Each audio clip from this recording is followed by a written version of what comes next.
তুমি যেদিকে তাকাবে সেদিকেই আল্লাহর নিদর্শন দেখতে পাবে। তোমার ভিতরে যে আলো আছে তাই তোমাকে পথ দেখাবে। হতাশ হয়েও না, কারণ ভোর হওয়ার আগেই অন্ধকার সবচেয়ে ঘন হয়। তুমি যা খুঁজছ তাই তোমাকে খুঁজছে। তুমি যে বেদনা অনুভব করো সেটাই তোমাকে আলোকিত হওয়ার দরজা খুলে দেয়।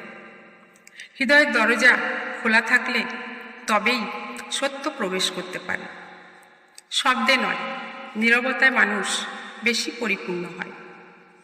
নিজেকে ছোট মনে করো না, তুমি পুরো মহাবিশ্বের একটি মূল্যবান অংশ। তুমি বদলালে পৃথিবীও বদলে যায়। তোমার চিন্তাই তোমার ভবিষ্যৎকে তৈরি করে।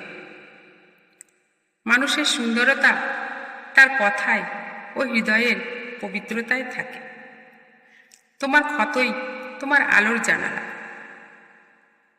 যে সত্যের সন্ধান করে তার পথ আল্লাহ নিজে সহজ করে দেন। অন্যদের কাছে যা চাই আগে তা নিজে ধারণ করো। জীবন হলো গতিময় নদী, তাকে থামিয়ে নয় প্রবাহে মিশে থাকতে শেখো। তুমি যে দুঃখ পাচ্ছ সেটা তোমাকে আরো মজবুত করছে। তোমার গতি ধীর হলেও চলতে থাকো, থেমে যেও না। তোমার হৃদয় যেখানে শান্তি পায় সেখানেই তোমার ঘর। যে নিজের ভেতরকে জয় করে সেই সত্যিকারের বিজয়ী। কঠিন সময় মানুষের আসল রূপ প্রকাশ করে দেয়। ভালো কাজের শুরু হলো আন্তরিকতা।